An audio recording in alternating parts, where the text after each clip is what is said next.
सगुण निर्गुणाचा ठाव विटे पाव धरियले विठाला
करू प्रथम नमन दुसरे चरणा संतांचे त्यांच्या कृपादाने कथेचा विस्तारू बाबाजी सद्गुरु दास तुका ओम नमो ज्ञानेश्वरा करुणा करा दयाळा तुमचा अनुग्रह लादलो पावन झालो चराचरे शरण शरण एकनाथा पायी माथा ठेविला नका पाहू गुणदोष झालो दास पायांचा नमो सद्गुरु तुकया ज्ञान दीपा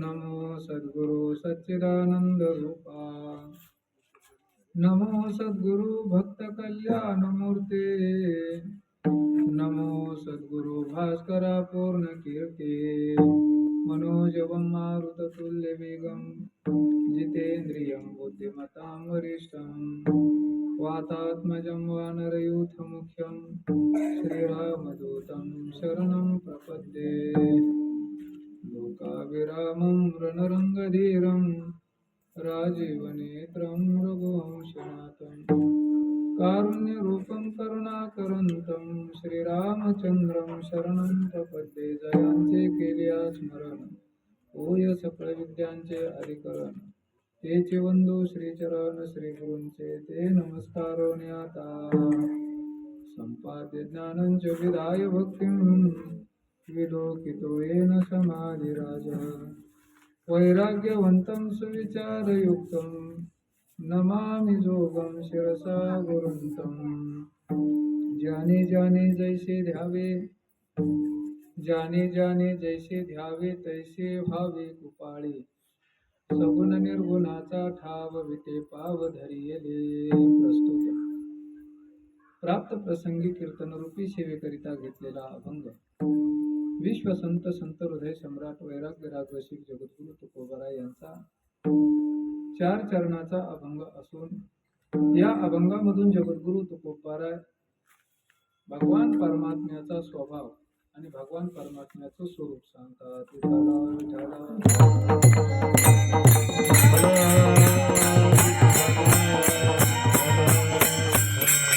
सेवेला प्रारंभ करण्यापूर्वी अल्पसा परिहार. विश्वमाऊली भगवान श्री ज्ञानोबा वैराग्य राजर्षी जगद्गुरु तुकाराम महाराज, शांती ब्रह्म श्री संत एकनाथ महाराज, वारकरी संप्रदायातील सकल संत मांदियाळी, वारकरी संप्रदायाचं परम आराध्य दैवत भगवान श्री पांडुरंग परमात्मा आणि स्वानंद सुखनिवासी सद्गुरु जोग महाराज यांच्या अद्भुत असीम अपार अहेतुकी अशा दयेमुळे कृपेमुळे अनुग्रहामुळे त्याचप्रमाणे वैकुंठवासी गुरुवर्य बंशी महाराज यांच्या आशीर्वादाने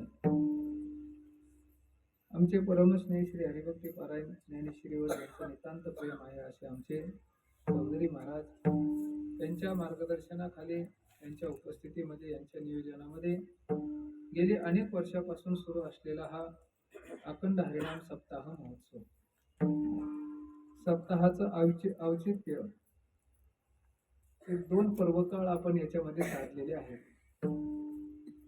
खरं तर आपल्याला इथे त्रिवेणी संगमय असं म्हटलं तरी वावगं ठरणार नाही. पहिली गोष्ट म्हणजे आज एकादशी आहे. दुसरी गोष्ट म्हणजे श्रीमद भगवद्गीता या ग्रंथाची जयंती आहे. आणि समोर आता लगेच भगवान श्री दत्तात्रयांचा जन्मोत्सव आहे. असे 2-3 पर्वकाळ आपल्या या सप्ताहामध्ये येतात आणि त्या निमित्तानेच आपला हा उत्सव या ठिकाणी सुरू आहे. खरं तर आज परम भाग्य आहे. पवित्र असा भगवान परमात्मा म्हणतात, मासानाम मार्गशीर्षोहम ऋतूनाम कुसुमाकरहा. महिना हा मार्गशीर्ष महिना आहे. भगवान परमात्म्याची विभूती म्हणजे हा महिना आहे. 10व्या अध्यायामध्ये भगवान परमात्म्याने ज्या काही विभूत्या सांगितल्या, त्या विभूतीमध्ये 12ही महिन्यांच्या मध्ये जी काही माझी विभूती असेल ती म्हणजे कोणती आहे, हा मार्गशीर्ष महिना आहे. आणि असा पवित्र असा मार्गशीर्ष महिना, त्याच्यामध्ये आजचा दिवस एकादशीचा दिवस. दुसरी गोष्ट, शांतीब्रह्म श्री संत एकनाथ महाराज यांची ही शुद्ध वारी एकादशीची. आणखीन महत्वाचं म्हणजे पवित्र सलीला गोदावरी मातेच्या तटाकावर आपण या ठिकाणी उपस्थित आहोत. शांतीब्रह्म श्री संत एकनाथ महाराजांच्या परम पावन नगरीमध्ये आपण या ठिकाणी उपस्थित आहोत. आणि श्रीमद भगवद्गीता या थोर श्रेष्ठ ग्रंथाची आज काय आहे, जयंती आहे. आणि या सगळ्या योगामध्ये आपण या ठिकाणी उपस्थित झालेलो आहोत. हा आपल्या जीवनातील परम भाग्याचा क्षण आहे. विठाला विठाला.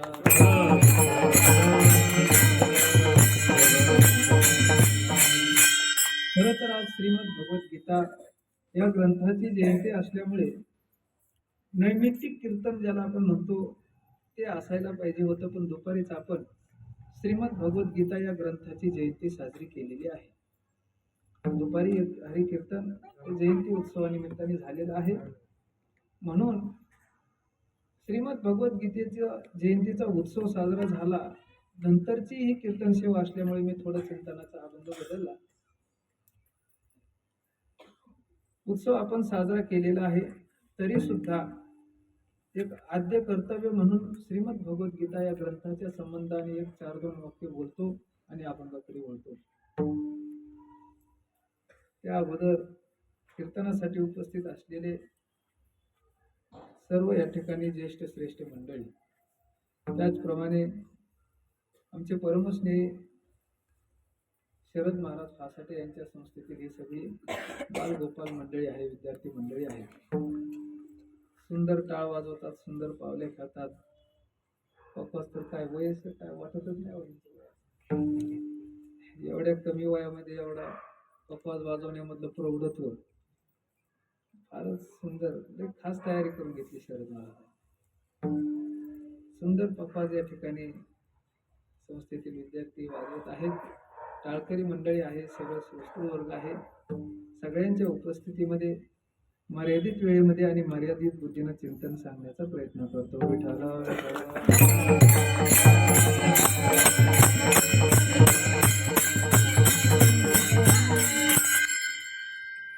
आपला तसा भारत देश हा, आपल्या देशाची संस्कृती फार श्रेष्ठ अशी संस्कृती आहे.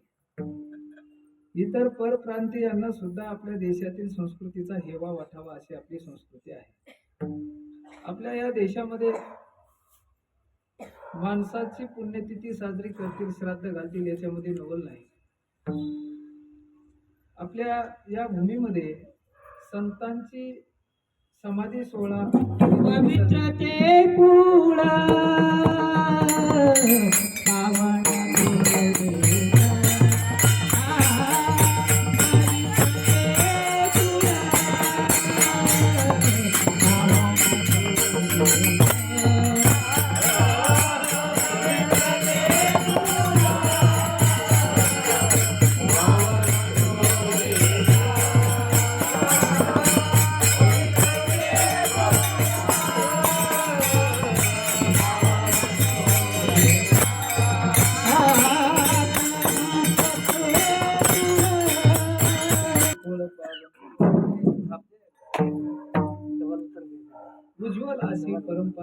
देशाला लाभली आहे. मला सांगण्याचा माझा मुद्दा असा आहे, आपल्या देशामध्ये ग्रंथाची सुद्धा जयंती साजरी करतात. हे आपल्या देशातलं काय आहे, विशेष आहे.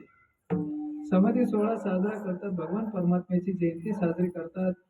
त्याच्याही पेक्षा आपल्या देशामध्ये ग्रंथाची जयंती साजरी करतात, हे विशेष आहे. श्रीमद भगवद्गीता या ग्रंथाची जयंती, अर्थात त्या ग्रंथाच्या संबंधाने थोडं बोलायचं झालं तर भगवान परमात्म्याने अर्जुनाला जो उपदेश केला, त्या उपदेशाचं नाव म्हणजे श्रीमद भगवद्गीता.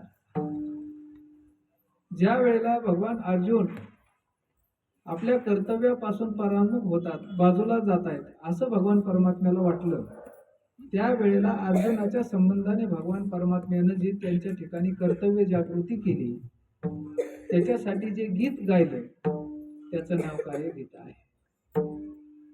अर्जुनाच्या ठिकाणी जो मोह निर्माण झाला होता, ज्या वेळेला युद्धाचा प्रसंग आहे आणि युद्ध करत असताना अर्जुनाने सांगितलं, भगवान परमात्म्याला अर्जुनजी म्हणतात, देवा माझ्यासोबत युद्ध करण्यासाठी नेमकं कोण कोण आले हे मला बघायचे.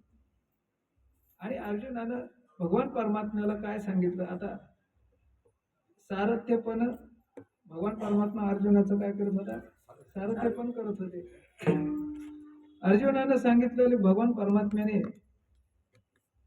दोन्ही सैन्याच्या मध्ये रथ नेऊन उभा केला आणि समोर गेले, सेनयोर उभयोर मध्ये रथम स्थापयेमेच्युत असं सांगितल्याच्या नंतर भगवान परमात्म्याने रथ तिथं नेला. अर्जुनाने बघितलं समोर ज्यांच्या सोबत मला युद्ध करायचंय ते समोर कोण आहेत, सगळे आप्तेष्ट मंडळी, ज्यांच्याकडून विद्या ग्रहण केली अशी सगळी गुरुजन मंडळी समोर उभा आहे. असं अर्जुनाने बघितल्याच्या नंतर तेथ मनी गजबज झाली, आपैशी कृपा उपजली. अर्जुनाच्या मनामध्ये थोडी गजबज झाली, कृपा उपजली, अर्थात अर्जुनाच्या मनामध्ये त्यांच्या संबंधाने मोह निर्माण झाला. आणि त्यांच्या संबंधाने ज्या वेळेला अर्जुनाच्या मनामध्ये मोह निर्माण झाला, त्यावेळेला भगवान परमात्म्यानं ओळखलं. आता त्याने काय, ज्या वीरवृत्ती ज्या उत्तम कुळीच्या होती आणि गुण लावण्य हाती, त्या आणि किती न साहती सुतेजपणे. वा, ज्ञानोबराय म्हणतात, अगोदर वीरवृत्ती ही कशी होती, जी उत्तम कुळीची होती. अर्जुनाची खरी वृत्ती म्हणजे वीरवृत्ती, ती अगोदरची वृत्ती. आणि ज्या कुलवान स्त्रिया असतात ती आणि किती न साहती. कुलवान स्त्रिया दुसऱ्या स्त्रीला त्या सहन करू शकत नाहीत, पण तिथं अर्जुनाची खरी धर्मपत्नी ज्याला म्हणावं अशी वीरवृत्ती होती. पण तिथं काय झाली, मोह निर्माण झाला, तिथं अपयशी उपजली. अचानकच तिथं मोह निर्माण झाला, दुसरी वृत्ती निर्माण झाली. मग वीरवृत्तीला ती मोह निर्माण झालेली वृत्ती सहन झाली नाही आणि तिथून ती काय झाली, निघून गेली. असं झाल्याच्या नंतर भगवान परमात्म्यानं ओळखलं अर्जुनजीला काय झालं, आता यांच्या संबंधाने मोह झाला. अर्जुनजी पहिल्या अध्यायामध्ये वेगवेगळ्या अंगाने भगवान परमात्म्याला सांगायला लागले, भगवंता मला आता युद्ध करायचं नाही. वेगवेगळ्या पद्धतीने सांगितलं, युद्ध मला का करायचं नाही त्याचे अनेक कारण अर्जुनाने भगवान परमात्म्याला सांगितले, अनेक कारण सांगितले. मला पाप लागेल, ह्या गुरुजनांच्या सोबत मी युद्ध कसं करावं. आमचे वैकुंठवासी गुरुवारी घुलेबाबा म्हणायचे, अर्जुनजी पहिल्या अध्यायामध्ये जे बोलले ते नीतीला धरून बोलणं होतं, वावगं बोलणं नव्हतं त्यांचं, खरं बोलत होते अर्जुनजी. ज्यांच्याकडून मी विद्या ग्रहण केली त्यांना मी कसं मारावं. अर्जुनजी म्हणतात, रवी देशोदेशीच्या राजांना मी पराभूत करून त्यांच्याकडून संपत्ती मिळवावी आणि आपल्या घरच्यांचं पोषण करावं, असं असावं हे रवी. पण इथं तर उलट झालंय देवा. देशोदेशीच्या राजांच्या सोबत युद्ध करून संपत्ती मिळवण्याच्या ऐवजी मी आपल्या आप्तेष्टांच्या सोबतच युद्ध करायचं त्या राज्यासाठी आणि संपत्तीसाठी. देवा इथं उलट व्हायला लागले, हे मला बरोबर वाटत नाही. अर्जुनजी म्हणतात, यांच्या सोबत युद्ध करण्यापेक्षा मी इथून निघून जातो, संन्यास घेतो, युद्ध करणार नाही. संन्यास, गिरीकंदरामध्ये जाऊन कुठंतरी मी तपस्या करत बसेल, ना तरी भिक्षा मागता भली.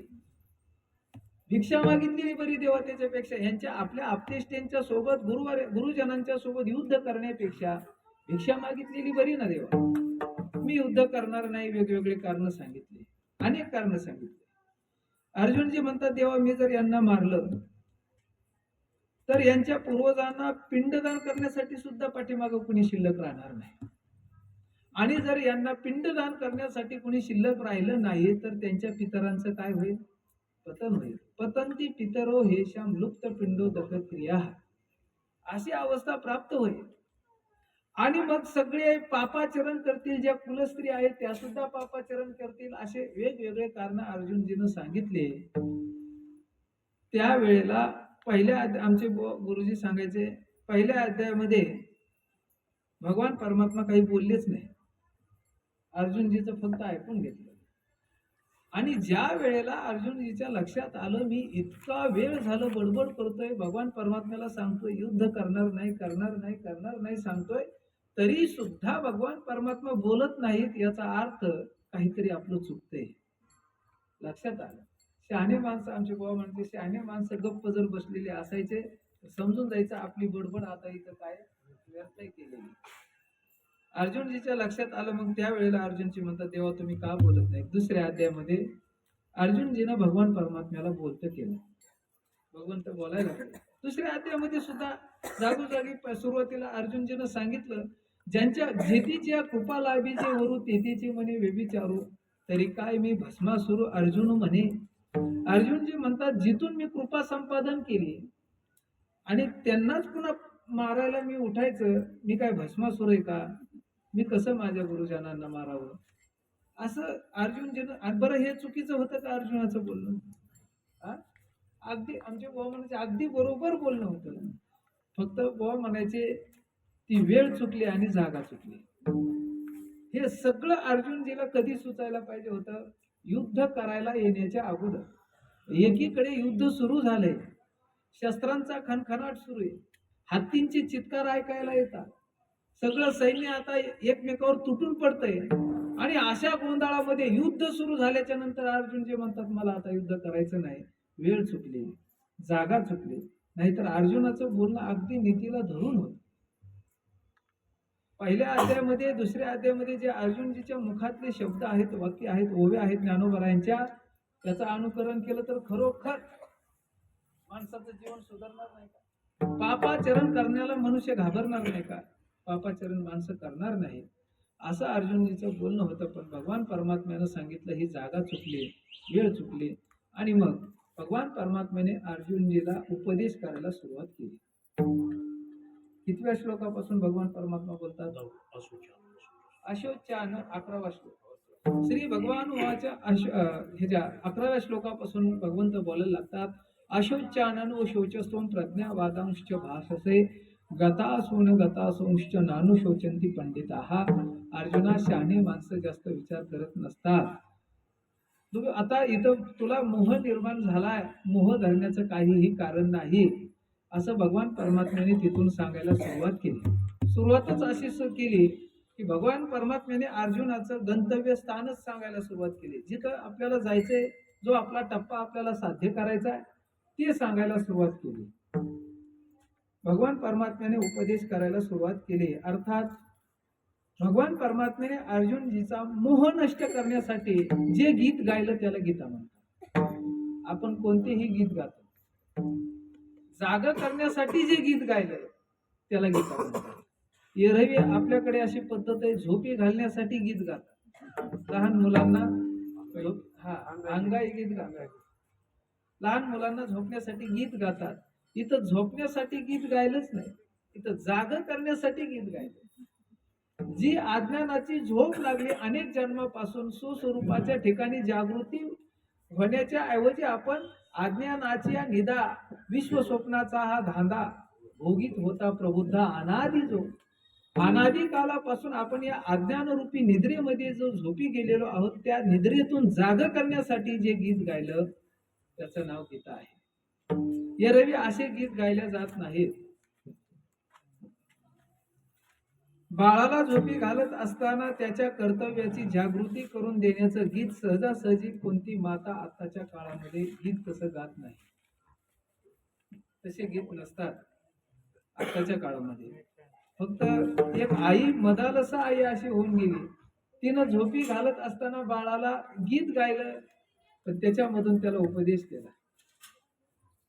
हे रवी आपण कोणत्या आईला वाटतं बरं, मुलाला कळता झाला मुलगा की त्यानं सगळ्या संसाराचा सर्वसंग परित्याग करून कुठंतरी वनात जाऊन तपश्चर्या करावी, असं अलीकडच्या आईला वाटतं का? वाटत नाही. उलट त्या मुलाला कसं या संपूर्ण संसारामध्ये त्याला गुंतून टाकावं याच्या भानगडीमध्ये सगळ्या माता माऊली असतात. सगळ्यांचं तेच सुरू आहे, सांगणाऱ्यापासून ऐकणाऱ्यापर्यंत सगळ्यांचं तेच चालू. कोणाला वाटतं का मुलगा आता जन्माला आला, कळता झाला की त्याने सगळ्याचा त्याग करावा, निघून जावं? वाटत असेल तर भाग्यवान एखादी माता माऊली असेल. मदालच याला तसं वाटलं. तिनं ज्या वेळेला ते गीत गायला सुरुवात केली त्यावेळेला ती मदाला असं म्हणते, बाळा या संसारामध्ये तू थांबू नको. या संसारामध्ये जर सुख असतं, या सृष्टीमध्ये भौतिक ऐश्वर्यामध्ये जर सुख असतं, तर पूर्वीच्या काळातल्या राजे लोकांनी एवढं मोठं ऐश्वर्य असताना सुद्धा त्याचा त्याग केला नसता. असं काय त्या राजे लोकांना काय कमी होती का? आपली सदानी धुळपटच सुरू आहे संसारात. पूर्वीच्या काळामध्ये त्या राजे लोकांना काय कमी होतं? 18 भार वनस्पती, फुले फळे वळती, 22 त्या पोखरणी नदी गंगा वाहते, ज्या घरी कुलस्त्रिया राज्य राणी व संपत्ती, हे सुख सांडोनिया कासया योग सेविते. सगळी संपत्ती जवळ असताना सुद्धा त्यांनी योग मार्गाचं अवलंबन केलं त्या राजे लोकांनी. असं का केलं? त्यांच्या लक्षात आलं याच्यामध्ये सुख नाही, शाश्वत सुखाची प्राप्ती आपल्याला संसारामध्ये होऊ शकत नाही, हे लक्षात आलं. म्हणून त्या राजे लोकांनी त्याग केला. असे वेगवेगळे अनेक प्रकारचे उदाहरणं सांगून ती मुलाला जाग करत. प्रक्रिया झोपी घालण्याची, पण उपदेश जाग करण्याचा. वर पाहता प्रक्रिया कोणती? झोपी घालण्याची प्रक्रिया. तसं दिसतं आपल्याला, पण उपदेश मात्र त्याला त्या अज्ञान रूपी निद्रेतून जाग करण्याचा उपदेश त्या मदालसेनं केला. तशाच पद्धतीनं भगवान परमात्म्याने अर्जुनजीला काय केला? उपदेश केला. विश्वमाऊली भगवान श्री ज्ञानोबरायांनी ज्ञानेश्वरीमध्ये श्रीमद भगवद्गीतेचं एवढं तोंड भरून वर्णन केलंय. आमचे बुवा म्हणायचे, श्लोकावरच्या ओव्या सोडता प्रस्तावना किंवा नमनाच्या ह्या ओव्या वाचून बघा, काय अलौकिक वर्णन केले ज्ञानोबरायांनी. पहिल्या अध्यायामध्ये सुरुवातीला ज्ञानोबरायांनी ज्या वेळेला श्रीमद भगवद्गीतेचं वर्णन सुरू करायला सुरुवात केली, उदाहरणाने सुरुवात केली. ज्ञानोबरायांनी आता भारती कमळ परागो गीताख्य प्रसंगो संवादला श्रीरंगो अर्जुनेशी. आता भारती कमळ परागो, महाभारत रूपी कमळातील परागकण म्हणजे श्रीमद भगवद्गीता आहे. आता त्या कमळातील पराग कोण सेवन कोण करत असतात? ते परागकण कोण सेवन करत असतात? मग हे कोण आहे? भ्रमर कोण आहे? ज्ञानोबरायांनी वर्णन केलं. ज्ञानोबराय म्हणतात या गीतेचा अधिकार. दुसरं उदाहरण ज्ञानोबरायांनी उदाहरण सांगितलंय. ओ या आठवणी तर सांगा. व्यास महर्षींनी मंथन केलं त्या समुद्राचं आणि त्यातून नवनीत बाहेर आलं. ते नवनीत म्हणजे काय? श्रीमद भगवद्गीता आहे. मधी याला व्यास बुद्धी निवडिले निर्वधी नवनीत हे, निवडिले निर्वधी नवनीत हे. नवनीत बाहेर काढलं. लोणी बाहेर काढल्याच्या नंतर लोण्यापासून काय होतंय? तूप होतंय. आता श्रीमद भगवद्गीता श्रवण करायची, ऐकायची, ती त्याचा अधिकारी सुद्धा विशिष्ट असला पाहिजे ना. मग ते लोणी बाहेर आलं, त्याचं तूप केलं. ते तूप काय सगळ्यांना पचतं का बाबा? तुपाने ताकद येते, पण तुपासाठी ताकद लागते. तुपाने ताकद येते, तर त्याच्यासाठी सुद्धा काय लागते? ते पचवायला ताकदच लागते. नाहीतर उगाच जास्त झालं तो तर ते पचवण्यासाठी सुद्धा ताकद लागते. मग श्रीमद भगवद्गीता या ग्रंथाचा अधिकारी कोण आहे, त्याचं श्रवण कसं करावं, ज्ञानोबरायांनी त्याचं वर्णन केलंय. जैसे भ्रमर पराग नेती परी कमळ दळे नेनती, तैसी परी आहे सेविती ग्रंथी इये. ज्ञानोबराय म्हणतात त्या श्रीमद भगवद्गीतेचं श्रवण करत असताना किती हळुवारपणा, आपल्या अंतःकरणाचं किती गांभीर्य असावं याचं चिंतन, याच्यासाठी दृष्टांत ज्ञानोबरायांनी सांगितलं. ज्ञानोबराय म्हणतात जैसे भ्रमर पराग नेती, भ्रमर जसा त्या कमळाच्या फुलावर बसतो आणि त्या परागकणाचं सेवन करतो, पण कमळ दळीन येणती, तो त्या परागकणाचं सेवन करत असताना, ते परागकण वेचत असताना एवढ्या हळुवारपणाने ते परागकण वेचतो, त्या कमळाच्या फुलाला माहीत सुद्धा होत नाही. परी कमळ दळीन येणती, तैसी परी आहे सेविती ग्रंथी इये. तशा पद्धतीनं तेवढा हळुवारपणा, तेवढं गांभीर्य, तेवढं आपलं अंतःकरण शुद्ध असलं पाहिजे. तशा पद्धतीनं आपण या गीतेचं काय केलं पाहिजे, श्रवण केलं पाहिजे. ज्ञानोबराय तर म्हणतात, अहो अर्जुनाची या पांती जे परिसनया योग्य होती, तीही कृपा करून संती अवधान द्यावे. अर्जुनाच्या तोडीचे जे कोणी श्रोते असतील त्यांनी लक्ष द्यावं असं सांगितलं. अर्थात त्या गीतेचा अधिकारी तशा पद्धतीचं तेवढं गांभीर्य आपल्याकडे असलं पाहिजे, आणि मग आपण गीतेचं काय करायचं, श्रवण करायचं. फार तोंड भरून वर्णन केले ज्ञानोबरायांनी. पहिल्या अध्यायामध्ये तर वर्णन केलंच, पण 18व्या अध्यायामध्ये शेवटी फार सुंदर वर्णन केलंय. ज्ञानोबराय म्हणतात, ही श्रीमद भगवद्गीता ग्रंथ म्हणजे की हे श्लोक नाहीत. ज्ञानोबराय म्हणतात, या श्रीमद भगवद्गीतेतील श्लोक म्हणजे श्लोक नाहीत. काय की श्लोकाक्षर द्राक्षलता, काय वर्णन केले ज्ञानोबराय म्हणतात, श्लोकाक्षर द्राक्षलता. श्लोक म्हणजे हे द्राक्षाची वेली मांडव झाली आहे श्रांता. संसार पथ श्रांता विसावा वया, मांडव झाली आहे गीता. ज्ञानोबराय म्हणतात की श्लोकाक्षर द्राक्षलता म्हणजे श्लोक रूपी द्राक्षाची वेल म्हणजे श्रीमद भगवद्गीता आहे. आणि त्या द्राक्षाच्या वेलीचा काय तयार झालाय, मांडव झाली आहे गीता. गीता म्हणजे ते मांडव झाले. आणि मग संसार पथ श्रांता, संसारामध्ये ज्यांना सीन झालाय, दुःख झालंय, शिनलेत, भागलेत, अशा माणसांच्या साठी ती गीता म्हणजे काय, संसार पथश्रांता विसावा वया. तिथं ते जाऊन काय करतात, तिथं त्या सावलीला विश्रांती घेतात. बघा, इतर झाडाची सुद्धा सावलीच आहे आणि द्राक्षाच्या वेलीची सुद्धा सावलीच आहे. सावलीत फरक आहे का, फरक आहे ना. कुठं खैराच्या बाबळीच्या झाडाखाली सावलीत बसलं तर काट्याशिवाय दुसरं काय बाबा, येड्या बाबळीला तर सावलीच लक्षात येत नाही. ज्ञानोबराय म्हणतात, उलट ती हिवराची सावली तर माणसानं टाळावी सज्जन. हिवराची दाट सावली सज्जनी जैशी वाळीली, तैशी पुण्य डावलून गेली अभक्ताचे. हिवराची सावली सज्जन माणसं टाळतात, जात नाही. पण इथं ज्ञानोबराय गीतेचं वर्णन करत असताना म्हणतात, ही द्राक्षाच्या वेलीचा मांडव असलेली सावली. तिथं सावली तर माणसाला मिळणार आहे, पण खायला काय मिळणार आहे. कल्पना करा ना, द्राक्ष आलेले होते त्यावेळेला ज्ञानोबरायांनी वर्णन केलं. अशा पद्धतीचा श्रीमद भगवद्गीता हा ग्रंथ आहे. जागोजागी ज्ञानोबरायाने भगवान अर्जुनाला उपदेश करत असताना जागो केलं. आता श्रीमद भगवद्गीतेवर किती टीका आहेत, अनेक टीका आहेत. भगवान शंकराचार्यापासून ज्ञानोबरायापर्यंत अनेक प्रकारच्या अनेक लोकांनी त्याच्यावर टीका केल्या. वेगवेगळ्या पद्धतीनं त्या गीतेच्या संबंधाने प्रत्येक महात्म्यानं सांगितलं, चिंतन केलं वेगवेगळ्या पद्धतीने.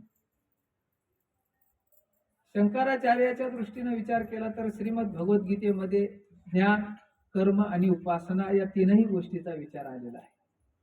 शंकराचार्य म्हणतात, पहिले 6 अध्याय ते म्हणजे कर्म आहे, दुसरे 6 अध्याय म्हणजे उपासना आहे, आणि शेवटच्या 6 अध्यायाचा टप्पा म्हणजे ते ज्ञान आहे, असं शंकराचार्याच्या मताने असं सांगितलेलं आहे. लोकमान्य टिळकांना विचारलं तर लोकमान्य टिळक म्हणतात श्रीमद भगवद्गीता सगळी कर्मपरतच आहे, सगळं कर्मच सांगितलंय म्हणतात त्याच्यामध्ये. पण ज्ञानोबरायाच्या दृष्टीनं आपण जर विचार केला, ज्ञानेश्वरीचं जर आपण चिंतन केलं, तर ज्ञानोबराय म्हणतात कर्म कुठं सांगितलं, उपासना कुठं सांगितली आणि ज्ञान कुठं सांगितलं. ज्ञानोबरायच्या दृष्टीनं ज्ञानोबरायने वेगळ्या अंगाने सांगितले. ज्ञानोबराय म्हणतात 4थ्या अध्यायामध्ये ब्रह्मार्पणम ब्रह्म हवीर ब्रह्माग्नो ब्रह्मणाहुतम ब्रह्मैव तेन गंतव्यम ब्रह्म कर्म समाधीना इथपर्यंत कर्म सांगितलं. भगवान परमात्म्याने अर्जुनला सांगत असताना या श्लोकापर्यंत काय सांगितलं, कर्म सांगितलं. आणि त्या श्लोकाच्या नंतर त्याच्या खालच्या श्लोकापासून तर 12व्या अध्यायाच्या 11व्या श्लोकापर्यंत उपासना सांगितली. श्रेयो हि ज्ञानम अभ्यासात ज्ञानात ध्यानम विशिष्यते या श्लोकापर्यंत उपासना सांगितली. आणि त्या 12व्या अध्यायातील 13व्या श्लोकापासून तर 15व्या अध्यायाच्या शेवटच्या श्लोकापर्यंत ज्ञान सांगितलं. तिथपर्यंत तिथं ज्ञानाचा विषय संपवला ज्ञानोबरायच्या दृष्टीने. आणि मग तिथं ज्ञान सांगितल्याच्या नंतर पुढं मग ते राहिलेले 3 अध्याय त्याचं काय, ज्ञानोबराय म्हणतात त्या पुढच्या अध्यायामध्ये 3 प्रकारच्या श्रद्धेचं आणि 3 गुणाचं वर्णन केलं 16व्या आणि 17व्या अध्यायामध्ये. आणि 18वा अध्याय जर काय असेल, ज्ञानोबराय म्हणतात 18वा अध्यायामध्ये कलशाध्याय तर आहेच आहे, पण एक अध्याय रूपी संपूर्ण गीता म्हणजे 18वा अध्याय. संपूर्ण गीता कशामध्ये आणली, 18व्या अध्याय काय कोणती ओवी ती एकाध्यायी गीता म्हणजे तो कलशाध्याय. 18वा अध्याय म्हणजे संपूर्ण गीता त्या ठिकाणी ज्ञानोबरायने आणून ठेवली असं ज्ञानोबरायांचं म्हणणं. हा शेवटी कलशाध्याय म्हणजे 18वा अध्याय आहे असं ज्ञानोबरायने त्या सगळ्या कर्म उपासना आणि ज्ञान या गोष्टीची संगती श्रीमद भगवद्गीतेमध्ये आपल्याला लावून दिलेली आहे. अशा पद्धतीचा श्रेष्ठ ग्रंथ म्हणजे श्रीमद भगवद्गीता हा ग्रंथ आहे. आपल्याला अज्ञानाच्या मधून जाग व्हायचंय, स्वस्वरूपाच्या ठिकाणी आपल्याला आरूढ व्हायचंय, आपल्याला शाश्वत सुखाची प्राप्ती करायची, निरपेक्ष असलेलं सुख आपल्याला प्राप्त करून घ्यायचंय. परिच्छिन्न सुखाची आपल्याला अपेक्षा नाही. भगवान परमात्म्याचं जे यथार्थ स्वरूप आहे ते आपल्याला कळून घ्यायचंय. या सगळ्या गोष्टी जर जाणून घ्यायच्या असतील तर श्रीमद भगवद्गीता या ग्रंथाचा आपल्याला काय करावं लागेल, आश्रय करावा लागेल. त्याच्यामध्ये सगळ्या गोष्टीचं वर्णन आलेलं आहे, भगवान परमात्म्याने केलेलं आहे. असा श्रेष्ठ ग्रंथ म्हणजे श्रीमद भगवद्गीता हा ग्रंथ आहे. काहींना मला वाटतंय आता हे क्षेत्र आहे तिथं सगळ्यांना या ग्रंथाच्या संबंधाने काय आहे, परिचय आहे. पण आणखीन किती लोक अनभिज्ञ आहेत. ग्रंथ श्रीमद भगवद्गीता ग्रंथच कुणी बघितलाय का नाही माहित नाही. गावोगावी असं असता सगळ्या जीवाच्या यथार्थ सुखाचा मार्ग ज्या ग्रंथामध्ये सांगितला ते सुद्धा लोकांना आणखीन माहीत नाही. असा ग्रंथ, त्या ग्रंथाची आज काय आहे, जयंती आहे. अर्जुनाचा संपूर्ण मोह नष्ट झाला असं प्रकरण जिथं आलं त्या ग्रंथाचं नाव काय आहे, गीता आहे. नष्टो मोह स्मृती लब्धा त्वत्प्रसादान्मया च्युत. अर्जुनजी आमचे गुरुवर्य डॉक्टर भाऊ सांगत असतात, अर्जुनजी युद्ध करत नव्हते ना, युद्ध करत नाहीत. भगवान परमात्म्यानं वेगवेगळ्या अंगानं समजून सांगितलं युद्ध करणं कसं. सगळे आता ज्ञानेश्वरीचं पारायण करायला घेतलं की सगळं आपल्या लक्षात येतं. ते वाचता वाचता ध्यानात घ्यायचे काय काय सांगितलं, सगळं भगवान परमात्म्याने कसा उपदेश केला. तू मारल्यानंच हे काय मारणार आहेत का, हे तू जर मारले नाही तर हे मरणार नाहीत का, तू मारले नाही तरी सुद्धा मरणार आहेत. जातस्यहि ध्रुव मृत्यू ध्रुवम जन्म मृतश्च तस्माद परिहार्यर्थेन कोण शोचू तुम्हाला. अर्जुना तू शोक करू नकोस. का करू नकोस, उपजेते नासे नासिले पुनरपी दिसे हे घटिका यंत्र जैसे परिभ्रमेगा. ज्यांचा जन्म झालाय त्यांना एक दिवस मरावंच लागणार आहे. पुढं भगवान परमात्म्यानं सांगितलं, अरे अर्जुना तुला हे मारायचेच नाही, हे चित्रीचे शिवहाडे हे तुला फक्त मी आधीच मारलेलं आहे यांना, तुला फक्त हे चित्र पुसून काढायचंय, निमित्त व्हायचंय तुला. ह्यात तू मारणारा कोण आहेस आणि तू मारणार कसं, तू मारणारा नाहीच आहेस. तू ते कर्तव्य बुद्धी तुझ्याकडे घेऊच नको. ज्या वेळेला विश्वरूप दर्शन भगवान परमात्म्याने अर्जुनाला दाखवायला सुरुवात केली, त्या वेळेला अर्जुनजीच्या लक्षात आलं हे सगळे आधीच मारून टाकले देवाला. भगवान परमात्म्यानं सुरुवातीला तर अर्जुनजीनं सांगितलं, देवा ज्या तुम्ही विभूती सांगितल्या त्या विभूतीचं असं प्रगट रूप म्हणजे काय तेवढं मला सांगा ना, विश्वरूप दर्शन दाखवा ना. देवाला असं कुणी विचारणारच सापडलं, आम्हाला सांगा म्हणून. देवाला मोहच आवरला नाही. अर्जुनजीनं सांगा म्हटल्याच्या नंतर भगवान परमात्म्याला मोह आवरला नाही. त्यात पुन्हा अर्जुनजीनं अशी स्तुती केली देवाची, फार तोंड भरून स्तुती केली. अर्जुनजी देवाला म्हणतात, देवा कामधेनूचे पाडे काय भुकेले ठाते, जगाचे साकडे फेडी. जी कामधेनू जगाचं संकट साकड सगळं फेडते, त्या कामधेनूचे वास्त्र काय उपाशी राहत असतात का, अशी तोंड भरून वर्णन केले. मग देवाला पाहणा फुटला ना. असं स्तुती लय अवघड आहे. भगवान परमात्म्याला ती स्तुती ऐकली की देवानं विचारच केला नाही, विश्वरूप दर्शन लगे दाखवायला सुरुवात केली.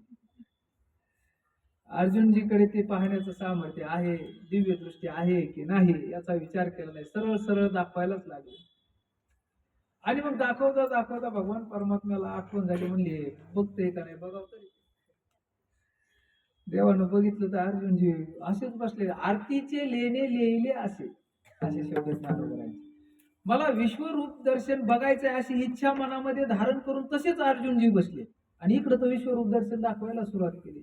देव म्हणले असं कोण बसले देवा अर्जुना? ते म्हणले तुम्ही दाखवायला सुरुवातच केली नाही. देव म्हणले झालं ना अर्ज. मग दिव्य दृष्टी प्रदान केली आणि मग अर्जुनजीला विश्वरूप दर्शन बघायला मिळालं.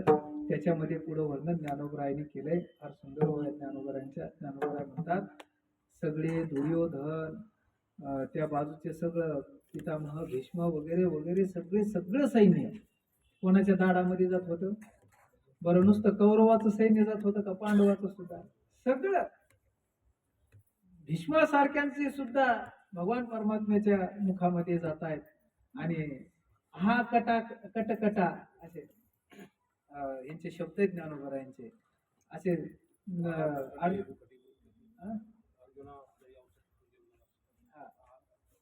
नाही ते शब्द नाही.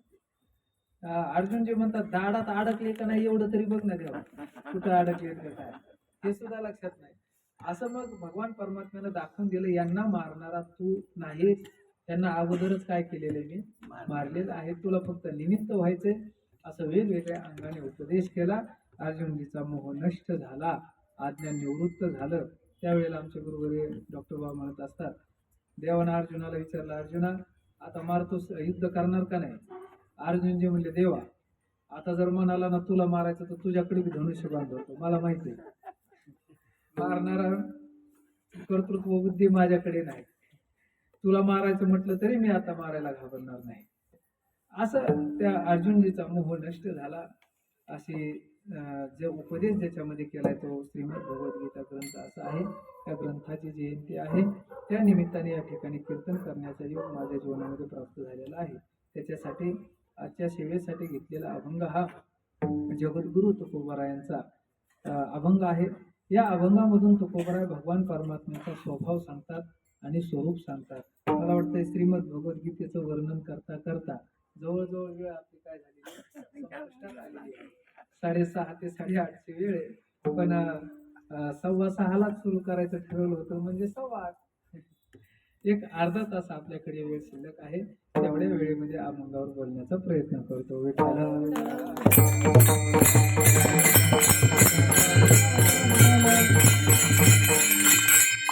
जाने जाने जैसे द्यावे तैसे व्हावे कृपाळे, सगुण निर्गुणाचा ठाव इथे पाव धरियले. जगद्गुरु तुकोबाराय भगवान परमात्म्याचा स्वभाव सांगतात आणि स्वरूप सांगतात. तुकोबारायांचं जीवन हे भगवान परमात्म्याच्या संबंधाने एकनिष्ठ अशा पद्धतीचं जीवन होतं, फार एकनिष्ठता. तुकोबारायांना जर विचारलं तुम्ही भगवान परमात्म्याला सोडून दुसऱ्या गोष्टीचं वर्णन करणार नाहीत का? तुकोबाराय म्हणतात, मी अशी शपथच घेतली की देवाशिवाय दुसरं काही बोलणार नाही, बोलण्याचे नाही आता देवाविना काही, देवाशिवाय दुसरं काही बोलायचं नाही. गाथेचं जर आपण पारायण केलं तर आपल्या लक्षात येतं जगद्गुरु तुकोबरायांनी दुसऱ्या भौतिक ऐश्वर्याचं कुठंच वर्णन केलेलं आपल्याला पाहायला सापडत नाही. दुसऱ्या गोष्टीचं वर्णन जरी पाहायला सापडलं तर ते भगवान परमात्म्याच्या संबंधानेच असतं, अन्यथा वेगळं वर्णन तुकोबरायांनी कधी केलं नाही. परापोटीची एकनिष्ठता ज्याला आपण म्हणतो ती एकनिष्ठता जगद्गुरु तुकोबरायांच्याकडे होती. तुकोबराय फक्त भगवान परमात्म्याचं का वर्णन करतात, त्याचं महत्वाचं कारण असं आहे, भगवान परमात्मा दिसायलाही चांगले आहेत आणि असायला देखील चांगले आहेत. काही माणसं दिसायला चांगले असतात पण असायला चांगले नसतात. काही माणसं असायला चांगले असले तर दिसायला चांगले नसतात. काही दिसायला चांगले नाहीत, असायला चांगले नाहीत. भगवान परमात्मा मात्र दिसायला देखील चांगला आहे आणि असायला देखील चांगला आहे. काही माणसं दिसायला चांगले असतात पण असायला चांगले नसतात.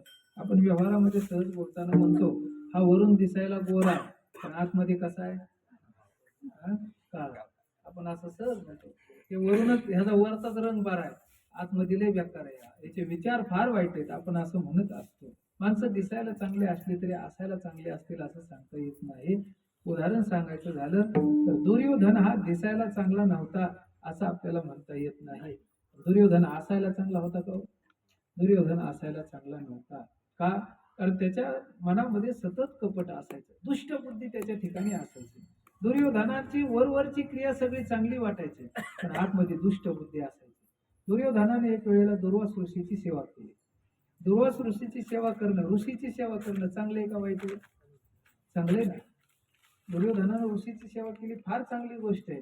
पण ज्या वेळेला दुर्वास ऋषीनं दुर्योधनाला विचारलं, दुर्योधना तुझी सेवा पाहून मी खुश झालो, तू काय मागायचंय तर मागून घे बरं. त्यावेळेला दुर्योधनाच्या मनामधलं कपट जागं झालं. काय मागितलं दुर्योधनानं? दुर्योधन म्हणाला रात्रीच्या वेळेला पांडवांच्याकडे जायचं आणि शिष्य समुदायासोबत भोजनाची याचना करायची. ऋषीची सेवा करणं चांगलंय, त्याच्या पाठीमागचा हेतू जे मागितलं ते काय चुकीच आहे. दुसऱ्यांना त्रास व्हावा ही कपट बुद्धी दुर्योधनाच्या मनामध्ये. अर्थात दिसायला चांगला असलं तरी असायला चांगला नाही. काही माणसं असायला चांगले असतात, दिसायला वरून वरून नसू द्या चांगले पण असायला चांगले असतात. आपण म्हणतो असू द्या ना वरून काळा, आतून कसा आहे हा, फार गोरा आहे, म्हणजे सरळ आहे, मनाने फार सरळ आहे, दिसायला असू द्या ना कसा आहे, असं आपण व्यवहारामध्ये बोलत असतो. उदाहरण सांगतो, उपजा दासी दिसायला चांगली होती का? पण असायला चांगली होती ना. भगवान परमात्मा कुब्जेशी रत झाला, भगवान परमात्मा कुब्जा दासीकडे जातात म्हणजे ती असायला चांगली होती. शबरी माता दिसायला चांगल्या होत्या असं रामायणामध्ये शांतीब्रह्म श्री संत एकनाथ महाराजांनी भावार्थ रामायणामध्ये काही 10-5 ओव्या खर्ची घातल्यात का तिच्या सौंदर्याचं वर्णन करायला? शबरी माता फार सौंदर्य संपन्न होत्या अशा भावार्थ रामायणामध्ये ओव्या सापडतात का? नाही. पण शबरी माता दिसायला चांगल्या नाहीत असं, दिसायला चांगल्या आहेत असं वर्णन जरी नसलं तरी सुद्धा असायला चांगल्या नव्हत्या का? साक्षात रामप्रभूनं शबरी मातेच्या कुटियामध्ये जावं, शबरी मातेला दर्शन द्यावं, त्यांची उष्टी गोळे खावेत, त्याच्यापेक्षा कसलं असणं असावं? ज्यांच्या आश्रमामध्ये राहत होत्या त्या ऋषींना सुद्धा रामप्रभूचं दर्शन दुर्लभ, पण शबरी मातेला रामप्रभूनं दर्शन दिलं. त्याचा अर्थ असा, त्या दिसायला चांगल्या नसल्या तरी असायला चांगल्या.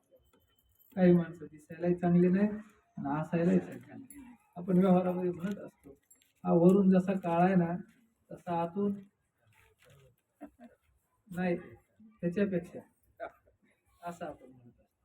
आमच्याकडं खाली तिकडं खालच्या साईडला जरा आमच्याकडं गिरग्यावर इकडं म्हणते नुसता काळा म्हणतच नाही बाबा, आमच्याकडे म्हणत असते ह्याच्या मनातले काळू पांढरे,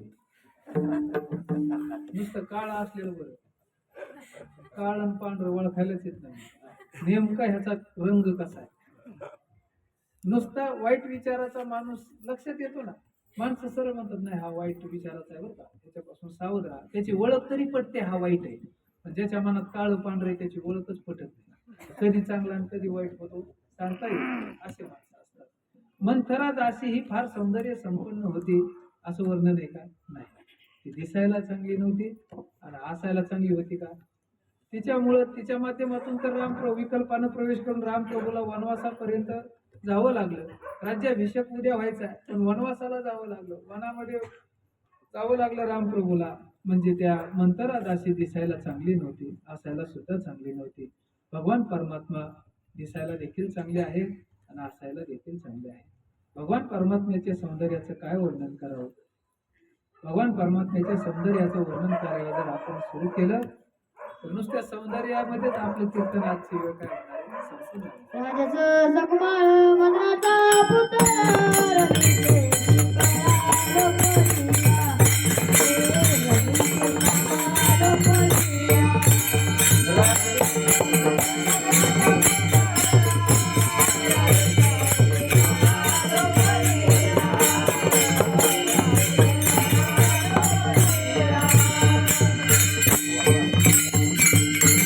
राजस सुकुमार चार तास आहे, किती लक्ष देऊन ऐकत. ह्या वयामध्ये किती केवढी मोठी जिज्ञासा आहे, एवढं बारकाईनं ऐकून एवढं समर्पक प्रमाण द्यायचं. स्वानंद सुखनिवासी सद्गुरु जोग महाराज वारकरी शिक्षण संस्थेचा इतिहास असा आहे. गुरुनाम गुरु वैकुंठवासी मारुती बाबा गुरव या संस्थेमध्ये दिवसभर मुलांना रागवायचे, वेळ प्रसंगी शिक्षा करायचे.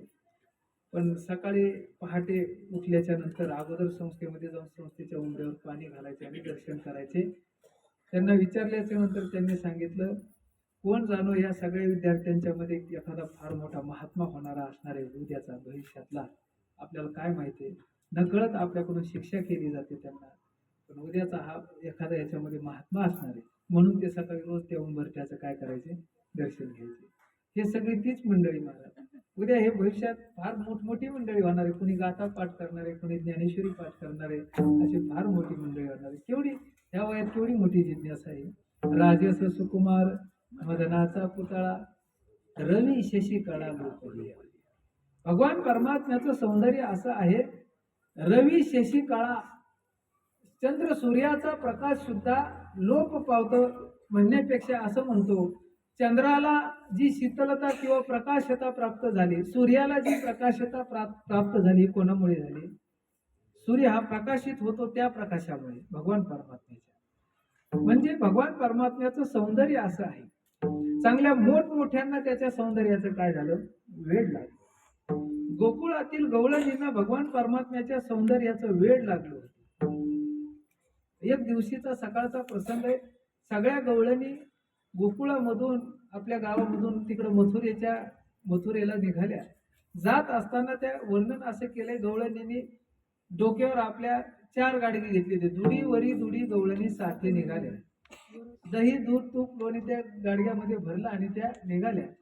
जात असताना वाटेमध्ये भगवान श्रीकृष्ण आडवे यायचे आणि प्रकार असा घडायचा, गवळणीनं त्या भगवान श्रीकृष्णाला बघितल्याबरोबर त्या भगवान परमात्म्याचं सौंदर्यच असं असायचं, त्या गवळणीला त्या सौंदर्याचं वेड लागायचं. गवळणीनं देखिला डोळा बैसला मनी. भगवान परमात्म्याला डोळ्यानं बघितलं की मनामध्ये ते रूप ठसायचं, बसायचं ते रूप. आणि त्या समोर मथुरेला गेल्याच्या नंतर त्या गवळणीनं म्हणायला पाहिजे, दही घ्या, दूध घ्या, तूप घ्या, लोणी घ्या, असं म्हणायला पाहिजे. पण त्या तसं म्हणत नव्हत्या. गोविंद घ्या कोणी, दामोदर घ्या गे, तव तव हासते मथुरेच्या गे. एवढं वेळ त्या गवळणीला लागायचं. भगवान परमात्मा एवढे सौंदर्य संपन्न होते, गवळणीला वेळ लागायचं. गवळणींना गोकुळातील वेळ लागेल याच्यामध्ये नवल नाही. या विश्वाची विश्व सुंदरी असलेल्या लक्ष्मी माता, त्या लक्ष्मी मातेला सुद्धा भगवान परमात्म्याच्या सौंदर्याचं वेळ लागलं. श्रीकृष्णाच्या सौंदर्यापुढे लक्ष्मी भुलून झाली वेडी. लक्ष्मी मातेला त्या सौंदर्याचं वेळ लागलं. आमचे बुवा तो प्रसंग फार सुंदर सांगायचे. ज्या वेळेला समुद्र मंथन झालं त्यावेळेला लक्ष्मी माता हे प्रश्न बाहेर पडलं, लक्ष्मी मातेचा स्वीकार कोणी करायचा? प्रत्येकालाच हवी ना लक्ष्मी. कोणाला लक्ष्मी नको वाटते? कीर्तनकारापासून सगळ्यांना. कीर्तन झालं तर पाठीलासाठी भांडण. लक्ष्मी कोणाला नको? प्रत्येकाला लक्ष्मी असावी वाटते जवळ प्रत्येकाला. मग तिचा स्वीकार कोणी करायचा? मग स्वयंवर ठरलं, लक्ष्मी माते ज्यांच्या गळ्यामध्ये हार घालणार त्यांची ती लक्ष्मी माता होणार असं ठरलं. आमचे बुवा सांगायचे, गुरुजी सांगायचे, आमचे बुवा सांगायचे, आता तिथं अशी स्पर्धा लागली, लक्ष्मी मातेनं आपल्या गळ्यात हार घालावा, माळ घालावी, तेवढं आपण दिसायला पाहिजे ना जरा बरं. हा? म्हणून आमचे बुवा सांगायचे, रातोरात लोकांनी शिंपी जागे ठेवले, नाही जागे ठेवली. रातोरात नवे कपडे शिवून घेतले शिंप्याकडून, नाव्याला तर झोपूनच दिलं नाही. हे त्याला म्हणले आता जिथं तिथं व्हायला पाहिजे, नाव्याला झोपू दिलं नाही. चकाचे फोन सगळे आले तिथं. प्रत्येकाला वाटायचं लक्ष्मी मातेनं आपल्या गळ्यात हार घालावा, पण लक्ष्मी मातेनं सगळ्यांना डावललं आणि भगवान विष्णू अर्थात भगवान परमात्म्याच्या गळ्यामध्ये माळ घातली. याचा अर्थ असा, भगवान परमात्मा दिसायला कसे आहेत, चांगले आहेत. लक्ष्मी माता त्यांना वेड लागेल याच्यामध्ये नवल नाही, ज्या महात्म्याने सर्व संग परित्याग केलाय, अशा महात्म्याला त्या भगवंताच्या सौंदर्याचं नुसतं वर्णन ऐकलं तरी वेड लागतं. लक्ष्मी मातेला वेड लागणं साहजिक आहे, गवळणीला गोकुळातल्या वेड लागणं साहजिक आहे. त्यांच्या समोर भगवान श्रीकृष्ण दिसतात, त्यांना वेड लागणार नाही का? पण ज्या महात्म्यानं सर्व संग परित्याग केलाय, त्या महात्म्यानं नुसतं भगवान परमात्म्याच्या सौंदर्याचं वर्णन ऐकलं तर त्यांची समाधी उत्थान होते. एवढं सामर्थ्य भगवान परमात्म्याच्या सौंदर्यात. शुकाचार्यांचं उदाहरण आपल्याला माहिती आहे. भगवान शुकाचार्य आईच्या उदरामध्ये 12 वर्ष थांबले. ब्राह्मणाचे पोर एका खेळाशी झाले, ते 12 वर्षे लपालेले कापत कापत बाहेरी आले, नागवीची पोरणी गेले. स्वतः व्यास महर्षी सांगत होते, अरे शुका बाहेर ये. शुकाचार्य बाहेर येत नव्हते. आणि जसे भगवान परमात्म्याला जवळ घेतलं, भगवान परमात्म्यानं सांगितलं तुला मायेची बाधा होणार नाही, या तुम्ही बाहेर. आईला त्रास होते त्यावेळेला शुकाचार्य बाहेर आले तसे निघून गेले. पुत्रमुख सुद्धा बघता आलं नाही व्यास महर्षींना.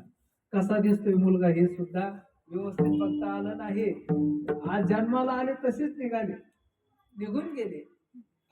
व्यास महर्षी पाठीमागून आवाज देतात, शुका थांब, मला एकदा बघू देत, कसा दिसतोस तो, एकदा थांब, असं म्हणायचे. पण महाराज शुकाचार्यांचा बोध असा होता, एवढा व्यापक बोध होता. व्यास महर्षींनी शुकाचार्यांना आवाज दिला, शुकाचार्य ओ म्हणत नव्हते, आजूबाजूचे झाड ओ म्हणत होते. एवढा व्यापक होता.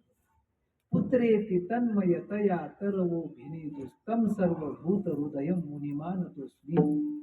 आजूबाजूचे झाड ओ द्यायचे, एवढा व्यापक बोध शुकाचार्यांचा. शुकाचार्य गेले तसंच समाधी लावली. शुकाचार्यांनी समाधी लावून बसली. पुन्हा संसाराकडे वळून बघायचंच नाही, यायचंच नाही. आणि समाधी उत्थान होत नाहीत शुकाचार्य. अशा वेळेला एक दिवशीचा प्रसंग असा, व्यास महर्षींच्या आश्रमामधून काही मुलं जे श्रीमद भागवतामध्ये भगवान श्रीकृष्णाच्या सौंदर्याचं जे वर्णन केले, त्या वर्णनात्मक श्लोक ते काही त्या आश्रमातली विद्यार्थी मंडळी, अशी लहान लहान मंडळी, त्या श्लोकाची घोकणपट्टी करत गायी चालण्यासाठी तिकडे डोंगरावर गेले. तिथं गेल्याच्या नंतर महात्मे तिथं बसलेलेच होते समाधीला. हे रोज बघायचे त्यांना. पण प्रकार असा घडला, त्या श्लोकाचं घोकणपट्टी सुरू होती. नुसतं शुकाचार्यांच्या ते कानावर भगवान श्रीकृष्णाच्या सौंदर्याचं वर्णन करणारे श्लोक पडले तर शुकाचार्य समाधीतून उत्थान झाले, नाचायलाच लागले. काय त्या भगवान परमात्म्याच्या सौंदर्यामध्ये ताकद.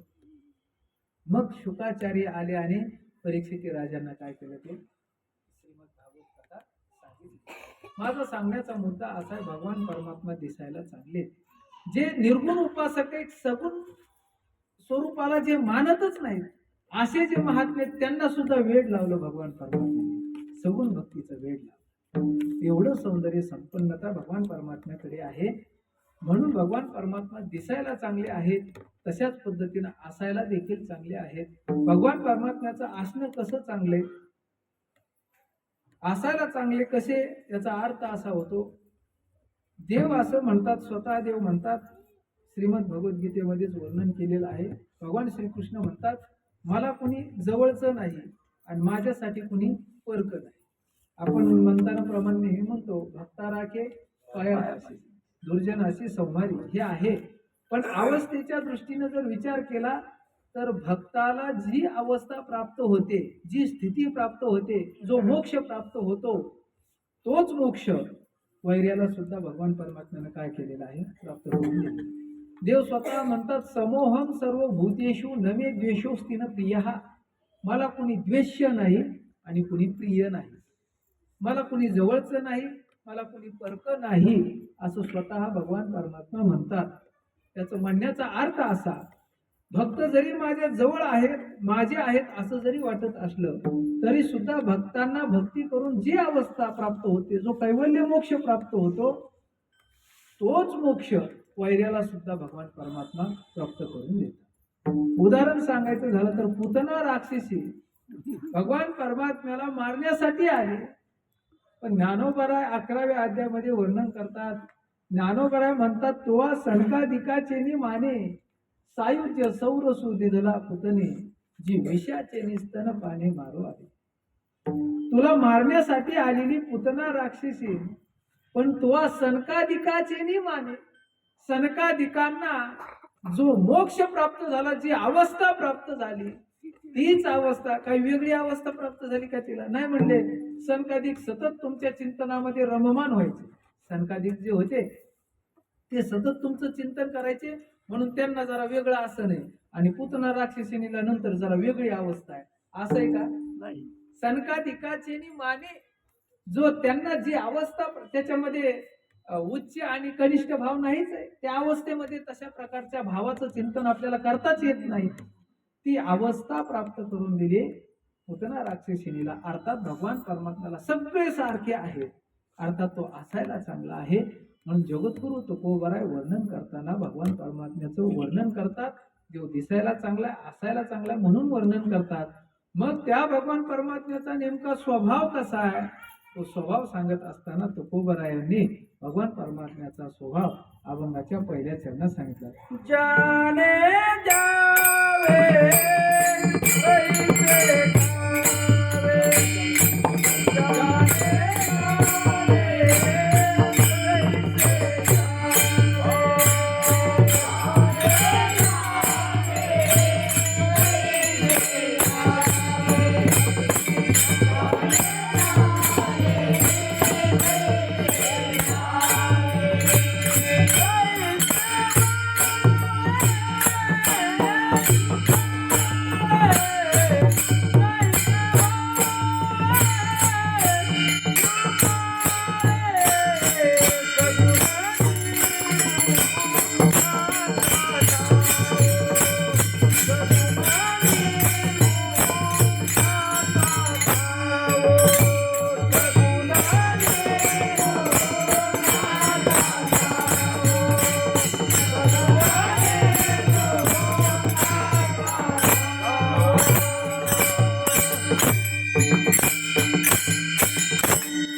जाने जाने जैसे ध्यावे तैसे व्हावे कृपाळी. देवाचा स्वभाव कसा आहे, तुकोबराय म्हणतात. स्वभाव अगोदर सांगतात. तुकोबराय म्हणतात, जाने जाने जैसे ध्यावे तैसे व्हावे कृपाळे. देवाचा स्वभाव असा आहे, भक्त भगवान परमात्म्याचं जसं जसं ध्यान करतो, भगवान परमात्मा भक्तासाठी तसा तसा होत असतो. जाने जाने जैसे ध्यावे तैसे व्हावे कृपाळे. थोडं एक काहीतरी चरणावर बोलायचं म्हणून थोडं कृपाळी पद जर आपण बाजूला ठेवलं तर जाने जाने जैसे ध्यावे तैसे व्हावे, अर्थ काय होतो माहितीये का? भक्त जसं जसं ध्यान करतो तसा तो होतो. सरळ अर्थ असा आहे, भक्त भगवान परमात्म्याच्या संबंधाने जसं ध्यान करतो भगवान परमात्मा तसा होतो, असा सरळ अर्थ.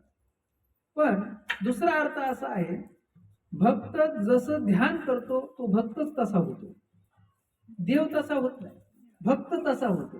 ज्याने ज्याने जैसे ध्यावे तैसे व्हावे म्हणजे ध्यान करणारा जो ध्याता आहे तो ध्येय स्वरूप होतो. भगवान परमात्म्याचं ध्येय करणारा जो भक्त आहे, ध्याता, त्याला ध्याता म्हणतात. ध्याता, तो ध्याता, त्याचं ध्येय म्हणजे भगवान परमात्मा आहे. तो ध्याता ध्येय स्वरूप होऊन जातो. ध्यान करण्याचा जो विषय आहे त्या ध्येयाकार त्याची वृत्ती होते. म्हणजे ध्याता हा ध्येय स्वरूप होणं म्हणजे नेमकं काय? अंतःकरणाने तो ध्यान करणारा ध्याता भगवान परमात्म्याला सोडून वेगळं राहत नाही. अंतःकरणाने वृत्तीनं तो वेगळा राहत नाही, एकरूप होऊन जातो. ध्याता हा ध्येय स्वरूप होऊन जातो म्हणजे भगवान परमात्म्याच्या स्वरूपाच्या ठिकाणी एकरूप होऊन जातो. दुसरं अस्तित्व त्याचं शिल्लक राहत नाही, एकत्व त्याला प्राप्त होतं, स्वरूप अवस्था त्याला प्राप्त होते ध्यात्याला. त्या मग तो ध्याता हा ध्येयाकार होत असताना दोन अंगाने होतो. एक म्हणजे मनाने होतो आणि दुसरी गोष्ट शरीराने सुद्धा भगवान परमात्म्यासारखा होतो. शरीरावर सुद्धा परिणाम होतो. शरीराने कसं शक्य आहे? मनाने होऊ शकतो. अंतःकरण वृत्तीनं भगवान परमात्म्याच्या स्वरूपाला वृत्ती मिसळू शकते, एकाकार वृत्ती होऊ शकते. पण शरीराने कसं? शरीराने सुद्धा भक्त तसा होतो. तुकोबरायांचं एक प्रमाण आहे, तुका म्हणे आळी जीवे नुरेची वेगळी.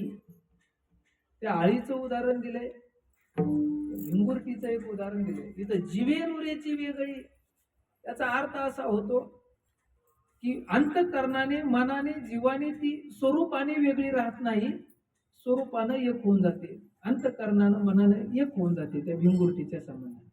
उदाहरण लक्षात आणून देतो म्हणजे लक्षात येईल.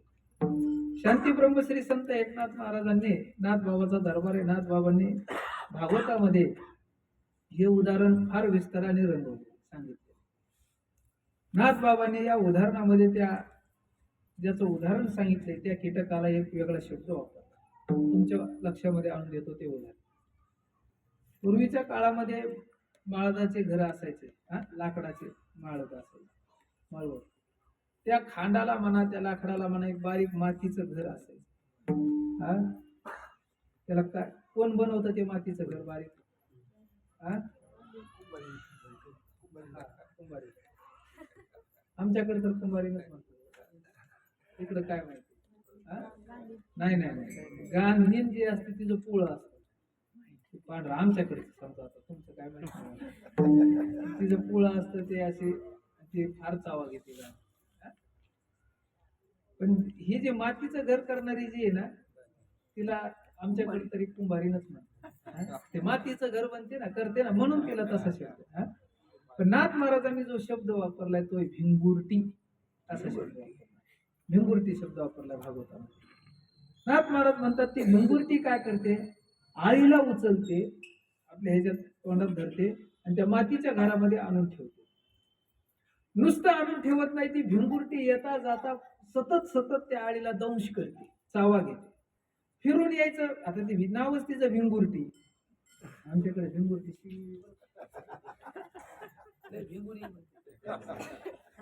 महिलांच्यासाठी खाली तिकडे बिडाकडे, इकडे नाही माहिती. ती भिंगुरटी तिचं कामच आहे फिरणे, गिरट्या घालणे, फिरून फिरून यायचं. मग ती घराकडे आली की त्या आळीला काय करायचे? दंश करायची. त्या आळीचं एवढं लक्ष लागलं त्या भिंगुरटीकडे सतत. त्या आळीचं ध्यान कुठं लागलं? भिंगुरटीकडे लागणार ना. त्या आळीनं सतत चिंतन करायचं, आता ती भिंगुरटी फिरून येणार आणि मला चावा घेणार, दंश करणार. सतत त्या आळीनं एवढं चिंतन केलं त्या भिंगुरटीचं, प्रकार असा घडला त्या आळीला पंख फुटले आणि त्या मातीच्या घरातून 2 भिंगुरट्या बाहेर पडल्या. एरवी रोज एकच भिंगुरटी बाहेर पडायची, एक दिवस असाला 2 भिंगुरट्या बाहेर पडल्या. म्हणजे त्या आळीच्या शरीरावर परिणाम. म्हणजे ध्याता ज्या वेळेला भगवान परम चिंतने चिंतने तद्रूपता, चिंतन करत करत करत करत चिंतन करणारा तद्रूप होऊन जातो. होत असताना स्वरूपाने तर होतोच, पण मला सांगण्याचा मुद्दा माझा असा, शरीराने होतो. हे कसं शक्य आहे बरं शरीराने? त्या आळीचं उदाहरण, तिला पंख फुटले. दुसरं उदाहरण सांगतो, दुसऱ्या अंगाने सांगतो. ध्याता हा भगवान परमात्म्याच्या स्वरूपाने होतो आणि शरीर जसं देवाचं तसं त्याला शरीरही प्राप्त होतं. हे वेगळ्या अंगाने असं आहे. मोक्ष किती प्रकारचा सांगितला? 4 प्रकारचा. सलोकता, समीपता, स्वरूपता आणि सायुज्याला 4 प्रकारचा मोक्ष सांगितला. त्याच्यामध्ये स्वरूपता नावाचा जो मोक्ष आहे, म्हणजे भगवान परमात्म्याचं जे रूप, तशा पद्धतीचं रूप भक्ताला प्राप्त होणं, स्वरूपता, त्याच्यासारखं रूप प्राप्त होणं म्हणजे तो मोक्ष तशा पद्धतीचा प्राप्त होणं, भक्ताला तसं शरीर प्राप्त होतं.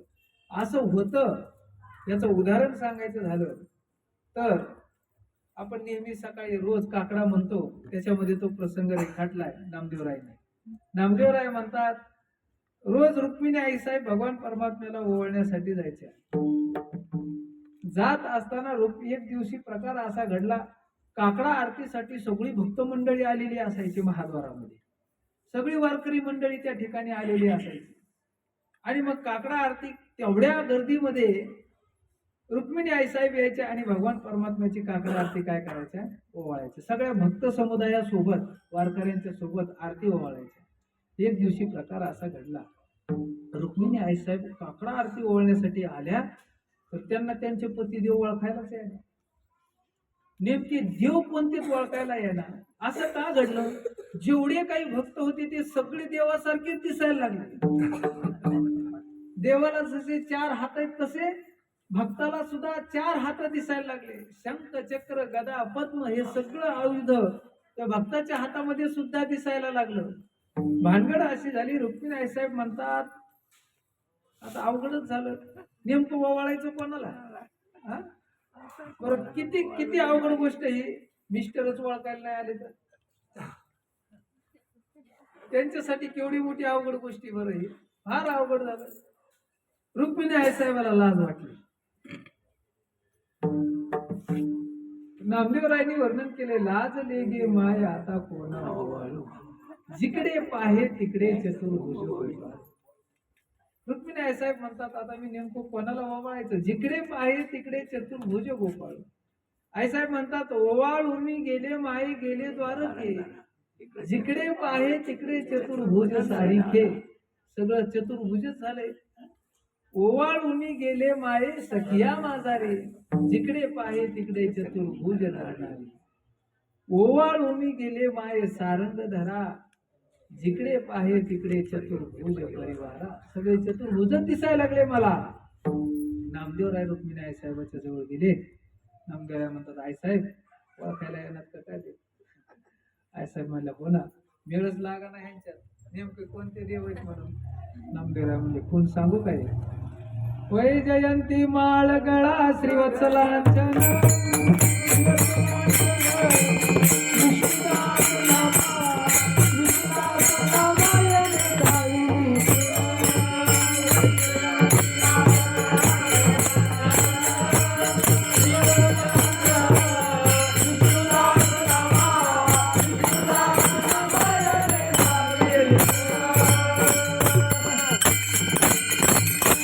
वैजयंती माळगळा श्रीवत्सलांछन.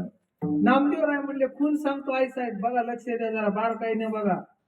वैजयंती माळगळा हे सगळे चतुर्भुज दिसतात, पण वैजयंती माळा नाही बाकीच्यांच्या गळामध्ये, ती देवाच्या गळ्यात. तेवढी एक खूण आहे, वैजयंती माळगळा.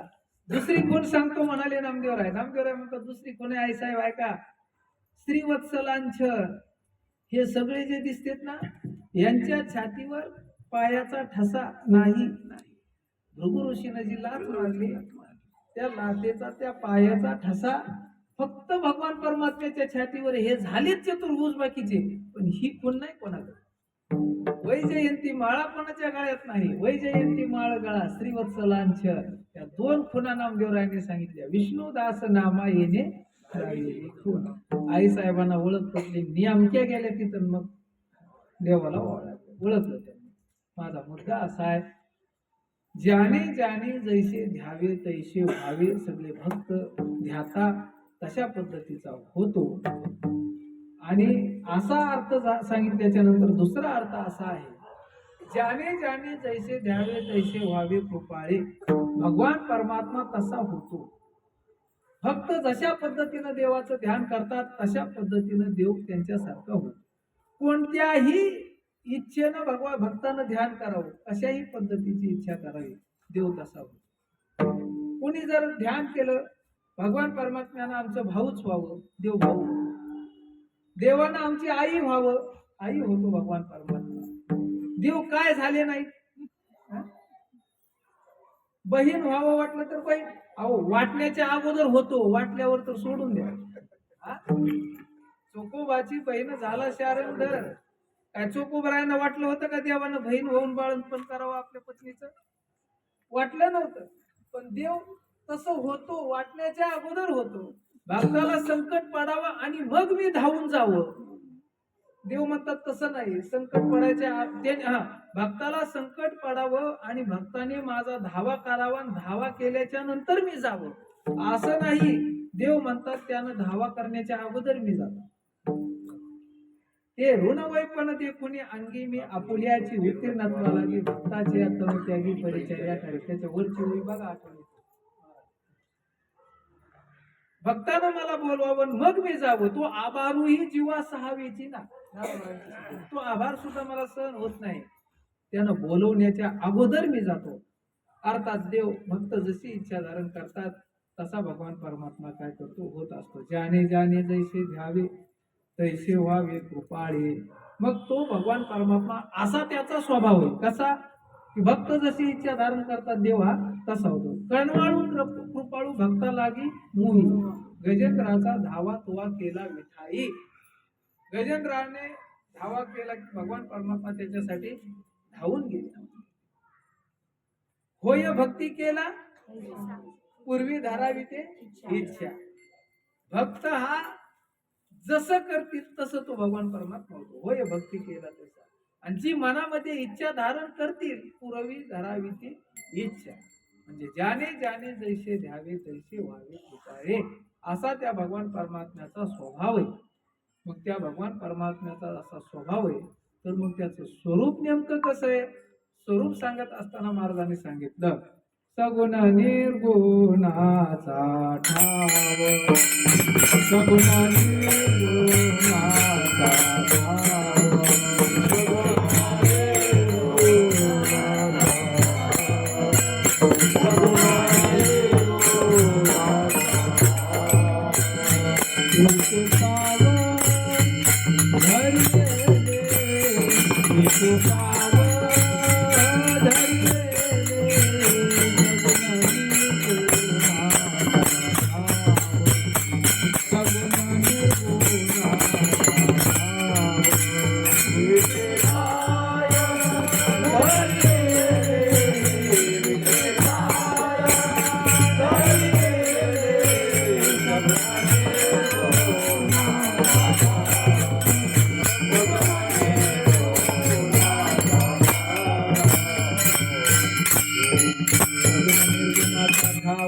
विटे पाव धरियले.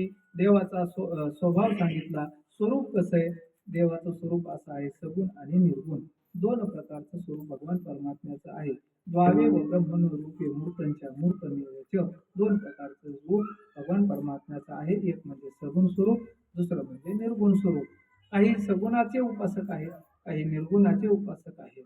आपल्या संप्रदायामध्ये सगुणाची भक्ती आणि निर्गुणाचं ज्ञान म्हणजे वारकरी संप्रदाय. आपला संप्रदाय सगुणाची भक्ती निर्गुणाचं ज्ञान असा मानणारा आपला संप्रदाय आहे. म्हणून जगद्गुरु तुकोबराय म्हणतात दोनही स्वरूपाचं ठिकाण कुठं असेल? सगुण निर्गुणाचा ठाव कुठे ते? विटे पाव धरिले. भगवान परमात्म्याने विटेवर जे समचरण धारण केले, समचरण दृष्टी विटेवरी साजिरी, तेथे माझी हरी वृत्ती राहो. हे जे स्वरूप भगवान परमात्म्याचं आहे सुंदर ते ध्यान उभे विटेवरी. जे विटेवर भगवान परमात्मा उभा आहे तोच सगुण आहे आणि तोच निर्गुण आहे. दोन्ही स्वरूपामध्ये कसल्याच प्रकारचा भेद नाही. उदाहरण काय? अवघे साखरेचे अंग नाही व्यंग निवडिता. साखर ही जशी सर्वांगाने गोड असते, सर्वांगी साखर अवघी गोड. साखर एका अंगानं कडून एका अंगानं गोड असा प्रकार असतो का? नाही. सर्वांगाने साखर जशी गोड तसा भगवान परमात्म्याचा स्वभाव आहे, तसं भगवान परमात्म्याचं स्वरूप आहे. उदाहरणाने तुकोबरायने सांगितलं. आणि मग त्या भगवान परमात्म्याच्या संबंधाने भक्त ज्या वेळेला भक्ती करायला सुरुवात करतो किंवा भक्त जे जे काही करतो त्या भक्तीचा भगवान परमात्मा सहजरित्या भोगता होत असतो. ती भक्ती सहज भगवान परमात्म्याला भक्ताची प्राप्त होत असते. महाराजांनी ते त्याचं वर्णन करत असताना शेवटच्या चरणात सांगितलं तुका म्हणे जे जे करे.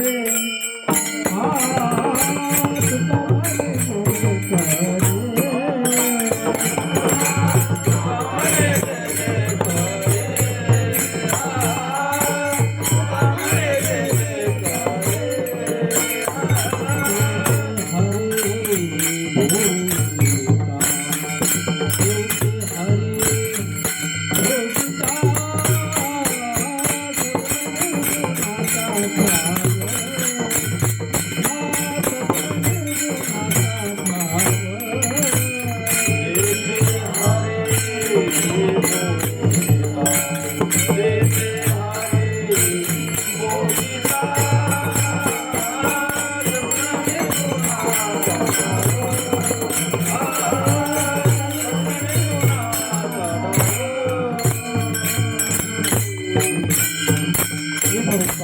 कुमार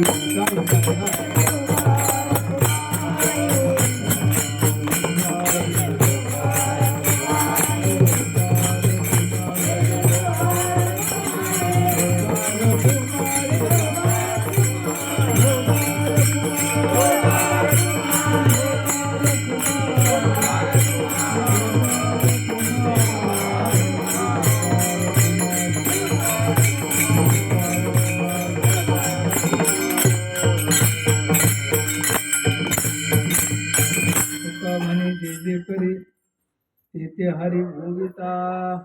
जे भक्त जे काही करतात ते ते हरी भोगितात. अर्थात ज्ञानोत्तर प्रेम लक्षणात्मक भक्ती ही संतांची असते, म्हणून त्याचा भोगता भगवान परमात्मा होत असतो.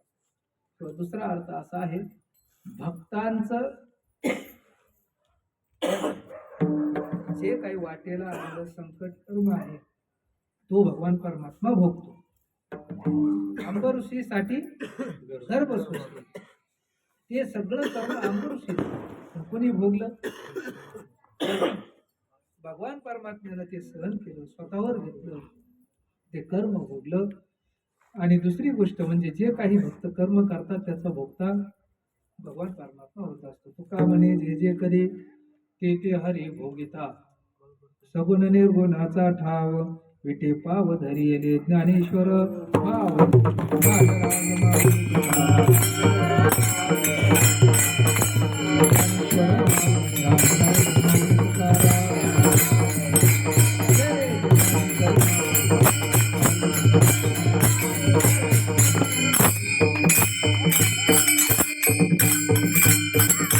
तुका म्हणे जे जे करी ते ते हरी भोगिता. सगुण निर्गुणाचा ठाव विटे पाव धरियले. झालेली सेवा ज्यांच्या दरबारामध्ये आपण ही सेवा करत आहोत अशी शांती ब्रह्मश्री संत एकनाथ महाराज यांच्या चरणी सेवा समर्पित करतो. त्याचप्रमाणे ज्या संस्थेमध्ये मला शिकण्याचा योग आला अशी स्वानंद सुखनिवासी सद्गुरू जोग महाराज वारकरी शिक्षण संस्था आळंदी देवाचे माझे पहिले गुरु, माझे परमार्थाची जिथे सुरुवात झाली अशी माझे गुरुवर्य परमार्थाचा पाया ज्यांनी रचला असे माझे हरिभक्तीपरायण गुरुवर्य बद्रीनाथ महाराज त्यांच्यापासून माझ्या परमार्थाची सुरुवात झाली. या सगळ्या गुरुजनांची चरणी सेवा समर्पित करतो. कीर्तन करण्याचा या ठिकाणी योग आला. आमचे आदरणीय परमस्नेही चौधरी महाराज यांच्या माध्यमातून हा योग आलेला आहे. हा माझ्या जीवनातील परम भाग्याचा क्षण आहे. पुन्हा एकदा झालेली सेवा भगवान परमात्म्याच्या चरणी समर्पित करतो आणि माझ्या वाणीला पूर्ण विराम देतो. तुकाराम तुका